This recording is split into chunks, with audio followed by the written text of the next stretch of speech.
요한복음 13장에서 보면 예수님께서 십자가를 지시기 전날 밤 제자들과 함께 둘러앉아서 유월절이라는 그 명절 음식을 드시는 장면이 나옵니다. 그날 밤 예수님이 제자들과 함께 나눴던 이 유월절 만찬은 마지막 만찬이었습니다. 제자들과 함께 나눌 수 있는 마지막 만찬이었습니다. 예수님도 그날 밤의 유월절 만찬이 마지막 만찬이라는 사실을 알고 계셨습니다. 예수님은 그날 밤 제자들과 최후의 만찬을 나눈 후 제자들의 발을 또 씻겨 주셨습니다. 여러분, 예수님께서 제자들의 발을 씻겨 주시는 이유는 두 가지라고 생각합니다. 첫째는 예수님께서 제자들을 얼마나 사랑하시는지를 몸소 보여주시고자 제자들의 발을 씻겨 주셨던 것이고, 둘째는 예수님이 본을 보이셨으니 제자들 너희들도 서로 사랑하라 라는 것을 가르치시기 위함입니다. 자, 그런데 그날 밤 예수님께서 제자들에게 그렇게 제자들의 발을 씻겨 주시면서까지 그 고귀한 사랑을 몸소 보여주셨는데, 그 후에 제자들의 행동은 예수님에게 너무나 실망스러운 그런 모습이었습니다.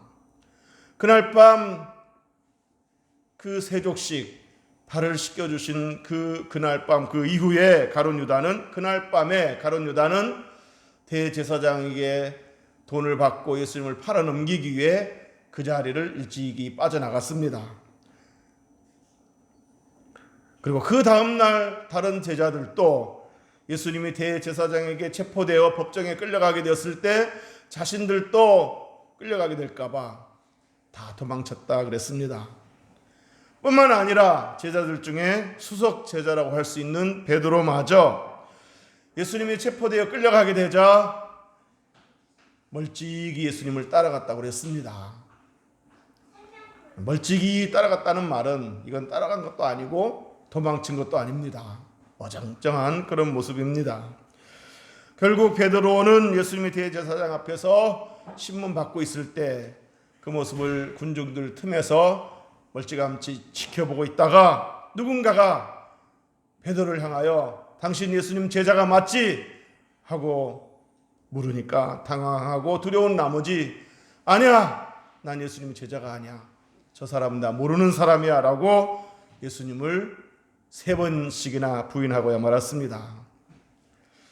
자, 여러분, 예수님께서 이런 제자들의 그 실망스러운 모습을 미리 알지 못하시고 예수님 제자들과 그 마지막 만찬을 나누셨겠습니까?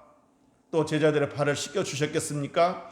제자들이 도망칠 줄 모르고, 제자들이 배신할 줄 모르고, 부인할 줄 모르고 제자들의 발을 씻겨 주셨겠습니까?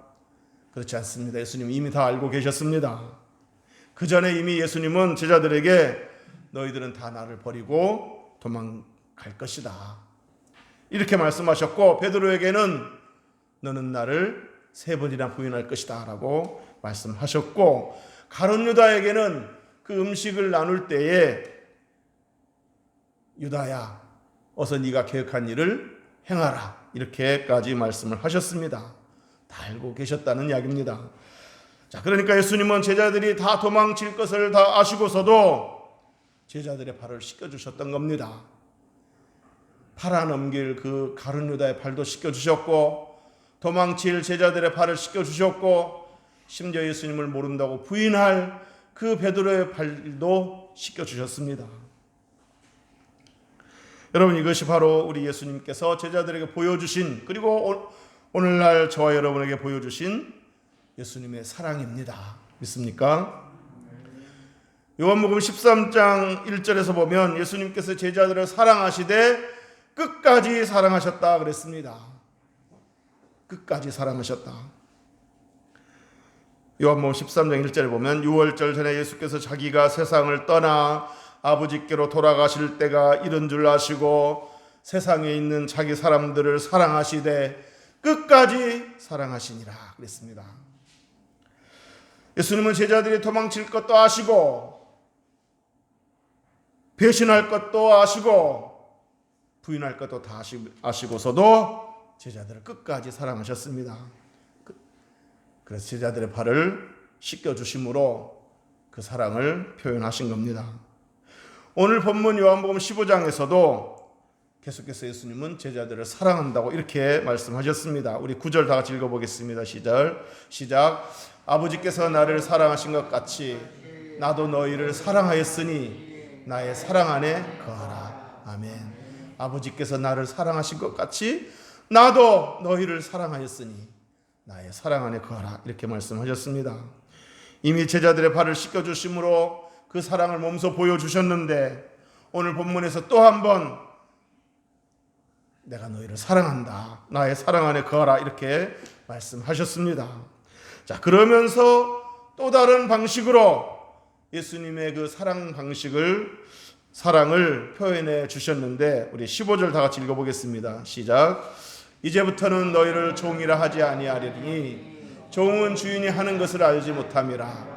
너희를 친구라 하였노니 내가 내 아버지께 들은 것을 다 너희에게 알게 하였음이라. 아멘.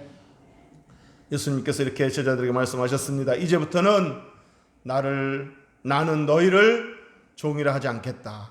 이제부터 너희를 친구라 하겠다. 이렇게 말씀하셨습니다. 이제부터 너희는 나의 친구라. 즉 이제부터 너희들과 나는 친구 관계다. 이렇게 선언을 하신 겁니다. 자, 이것은 그만큼 예수님께서 제자들과 더욱 친밀한 관계를 갖겠다는 것이고 그만큼 제자들을 사랑한다는 그런 또 다른 사랑의 표현 방식입니다. 예수님과 신자들과 관계는 이미 여러 가지로 설명된 바 있습니다. 성경에 보면 여러 가지 그 관계들이 묘사되어 있죠. 우선 예수님과 우리와의 관계는 어떤 관계입니까? 창조주와 피조물, 또 구속주와 죄인, 목자와 양, 왕과 백성, 스승과 제자, 주인과 종, 이렇게 예수님과 신자들과 관계를 다양한 방식으로 설명한 바 있습니다. 자, 이렇게 이미 예수님과 그 신자들과의 은혜로운 관계가 이미 이렇게 여러 방식으로 표현되어 있는데 오늘 본문에서 또 다른 관계, 더 친근한 관계를 추가하셨습니다. 바로 친구와 친구 관계입니다. 우리 예수님 얼마나 사랑이 넘치시는 분이시고 얼마나 따뜻하고 자상한 분이십니까?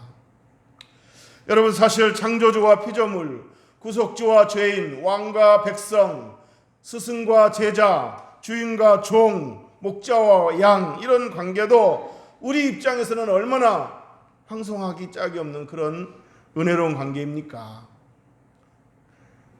이런 관계도 황송하기 짝이 없는데 우리에게 창조주가 되시고 구속주가 되시고 목자가 되시고 스승이 되시고 왕이 되시고 주인이 되시는 그분과 감히 어떻게 또 친구 관계가 될 수 있다는 말이겠습니까?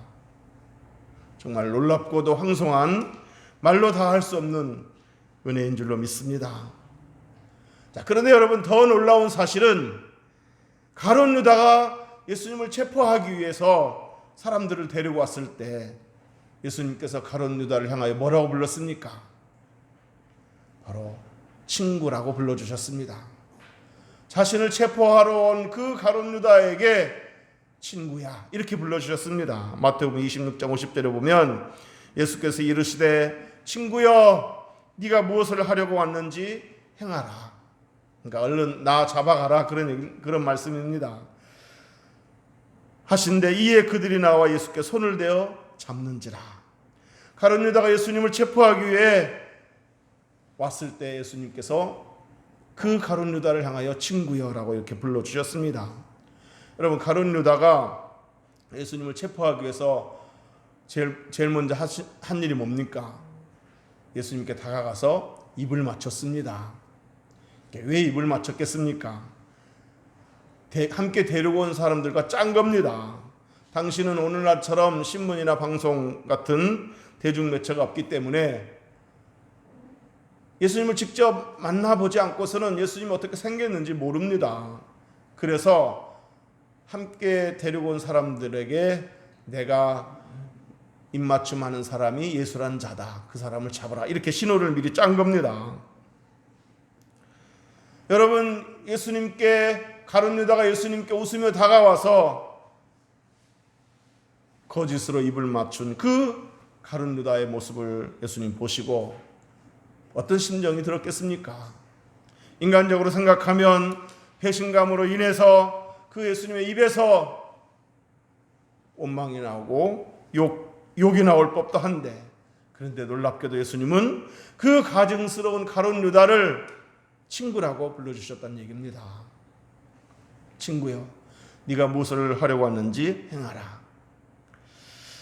자, 여러분 중에는 이런 생각을 하실 분도 있을지 모르겠습니다. 예수님은 신이니까, 예수님은 하나님이니까, 우리 같은 사람이 아니니까 그럴 수도 있지 않나,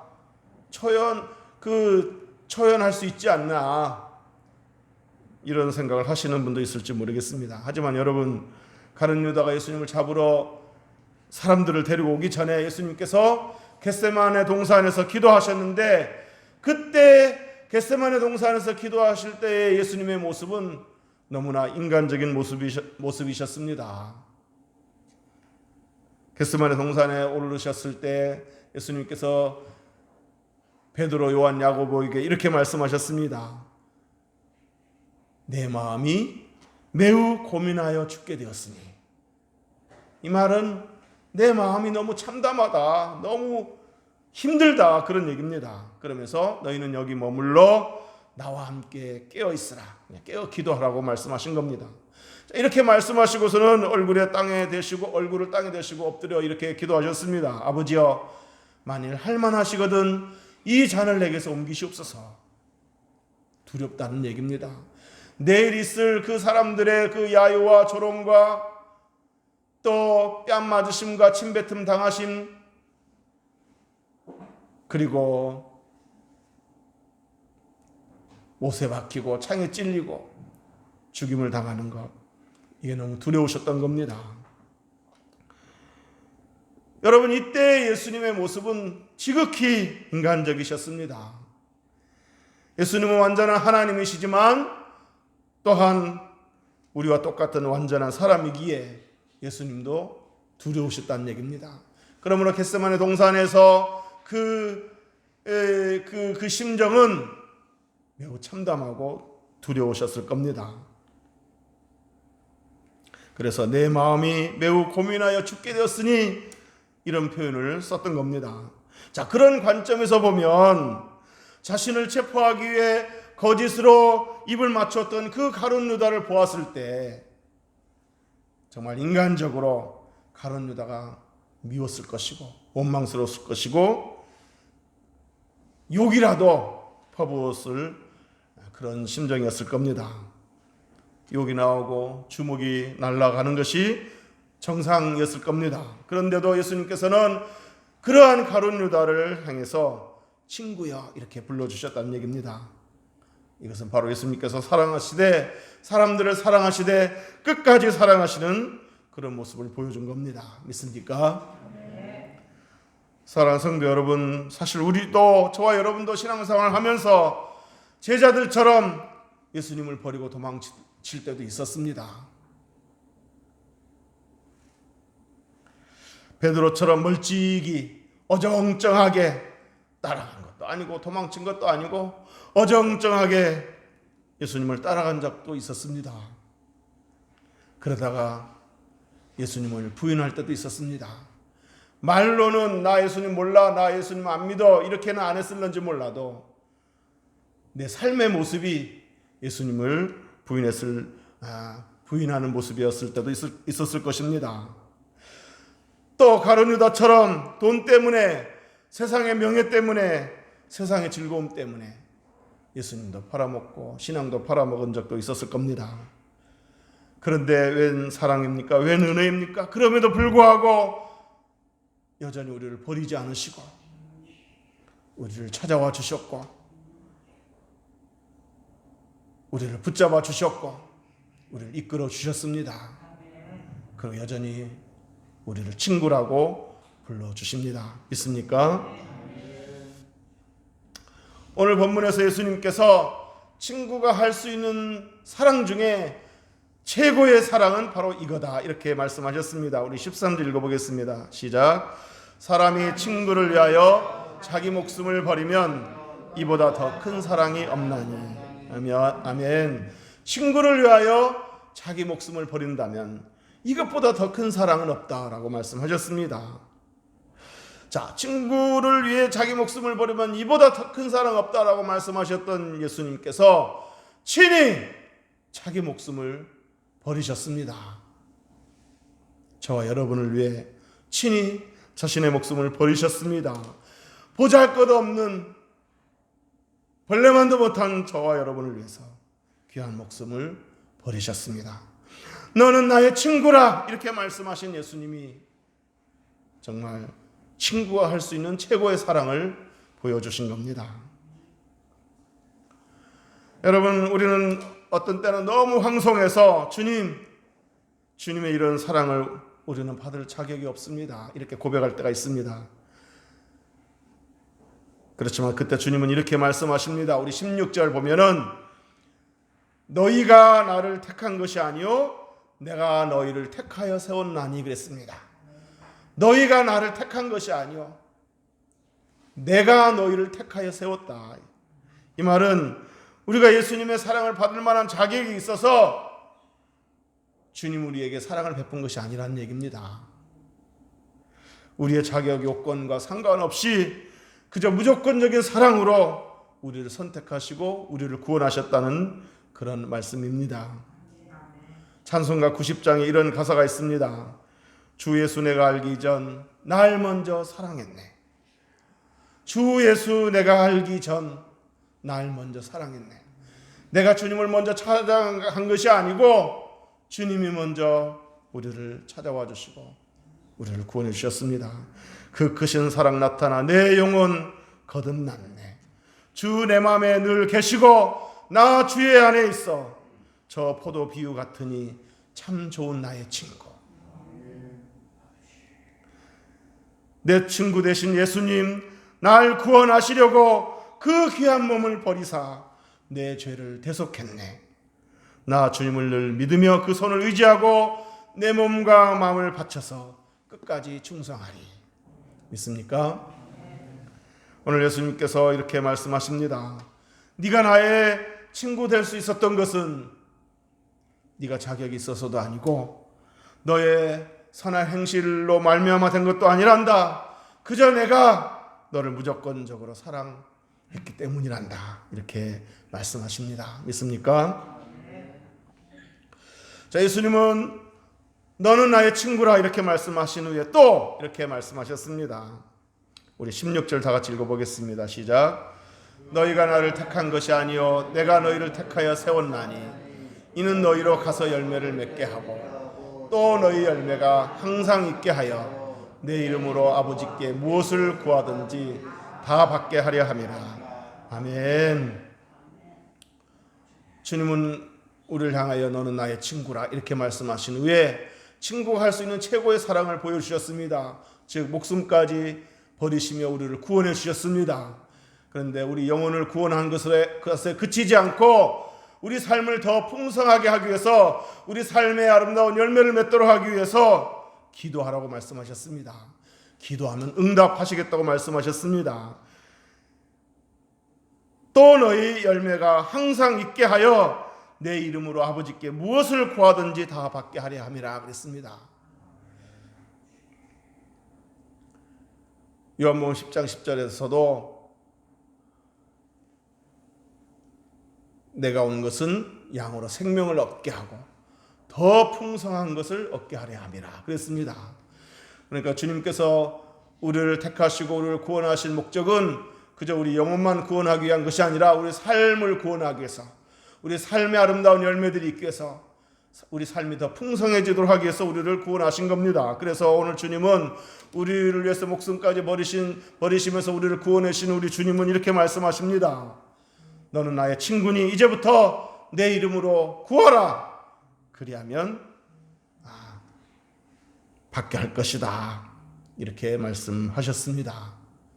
우리 삶에 더 풍성함을 주시기 위해서 우리를 구원하신 뿐만 아니라 우리 삶을 더 풍성하게 하시기 위해서 기도하라고 말씀하셨습니다. 너는 나의 친구야. 내게 기도해. 내 이름으로 기도해. 그럼 내가 응답할 거야 라고 말씀하셨습니다. 믿습니까?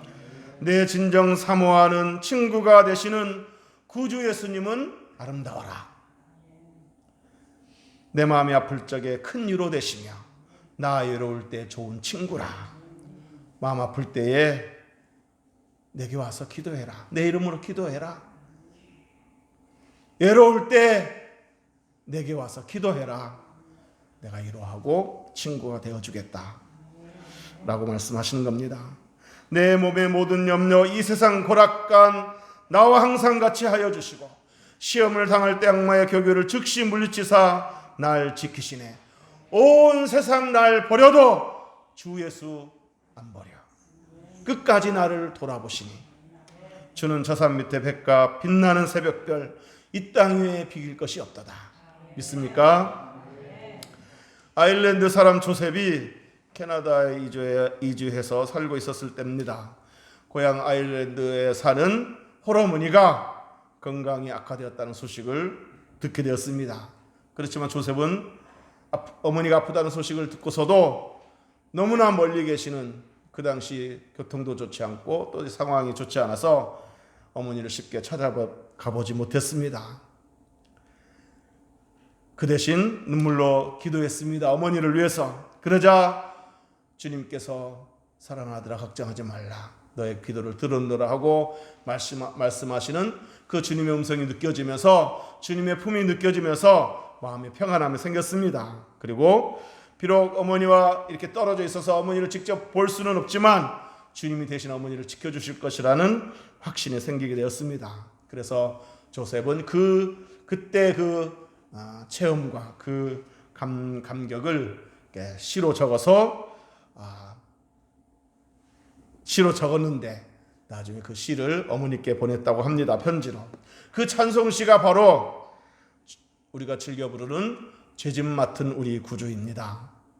죄짐 맡은 우리 구주 어찌 좋은 친구인지 걱정 근심 무거운 짐 우리 주께 맡기세.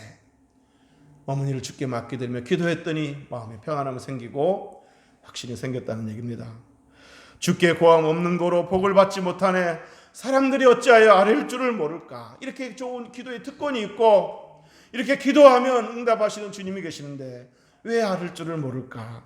시험 걱정 모든 괴로움 없는 사람 누군가 부질없이 낙심 말고 기도드려 아뢰세. 이런 진실하신 친구 찾아볼 수 있을까. 우리 약함하시오니 어찌하니 아랠까. 3절은 이렇습니다. 근심 걱정 무거운 짐 아니진 자 누군가 피난처는 우리 예수 주께 기도드리세. 세상 친구 멸시하고 너를 조롱하여도 예수 품에 안기어서 참된 이로 받겠네. 세상 친구들은 물론 좋은 친구들도 있지만 우리가 가까이 다가가면 부담스러워하고 또 멀리하는 친구들도 있습니다. 또 돕고 싶어도 여건이 안 되니까 도울 수 없는 친구들도 있습니다. 그렇지만 우리 주님 친구는 우리를 돕고 싶어 하시기도 하시고 도울 능력도 있는 분이십니다. 믿습니까? 이제 말씀을 정리하도록 하겠습니다. 몇 년 전에 개봉한 찬문이라는 영화가 있습니다. 이 영화는 역사적 사실을 기반으로 한 실화인데 조선왕조의 성군 세종대왕과 당대 최고의 과학자 장영실 이 두 사람에 관한 이야기를 담아낸 영화입니다. 장영실은 우리가 아다시피 원래 노비였습니다. 하지만 세종대왕이 장영실의 재능을 알아보고 이렇게 궁궐에 등용시켰을 뿐만 아니라 벼슬까지 하사해서 과학 연구에 전념하도록 했습니다. 그 결과 장영실은 우리나라 역사에 큰 공을 세우게 됩니다. 그런데 이 영화는 세종대왕이 나라를 위해서 얼마나 큰 업적을 남겼는가, 아니면 장영실이 얼마나 큰 공을 세웠는가, 이런 이야기를 담지 않았습니다. 물론 그런 이야기도 있지만 이 영화는 세종대왕과 장영실이 얼마나 가깝고 친근한 사이였는가, 여기에 포커스를 맞춰서 두 사람과의 그 끈끈한 우정을 담아냈습니다. 세종대왕과 장영실과의 그 관계를 왕과 신하의 관계가 아니라 수직관계, 상하관계가 아니라 친구와 친구 관계, 수평적인 관계를 이렇게 그리면서 두 사람의 우정을 감동 있게 담아 놓았습니다. 영화 속에서 장영실은 원래 노비였던 자신을 이렇게 친구처럼 대해주는 그 세종대왕, 자신을 자신에게 벼슬까지 하사하고 또 친구처럼 대해주는 이 세종대왕에게 늘 고마운 마음을 갖습니다. 여러분 한번 생각해 보십시오. 노비였던 자신에게 벼슬까지 주고 또 친구처럼 대해주니 임금이 그러니 얼마나 황송하고 감사했겠습니까? 그렇다고 한다면 저와 여러분이야말로 장영실 대왕, 세종대왕에게 가졌던 그 마음보다 더 황송하고 더 고마운 마음을 우리 주님께 가져야 될 줄로 믿습니다. 우리를 죄에서 지옥에서 건져주신 것만 해도 감사한데, 우리를 구원해서 주의 백성으로 삼아주신 것만 해도 감사한데, 주의 어린 양으로 주의 제자로 삼아주신 것만 해도 감사한데, 너는 나의 친구라 하면서 친구 관계로 이렇게 만들어주시고 친구라고 불러주시니 얼마나 황송하고 감사한 일입니까? 사랑하는 성도 여러분, 저와 여러분에게는 너는 나의 친구라고 말씀하시는 참 좋은 친구가 계십니다. 그분은 우리를 위해서 대신 죽어주신 분이시고 지금도 살아계셔서 우리와 동행하십니다.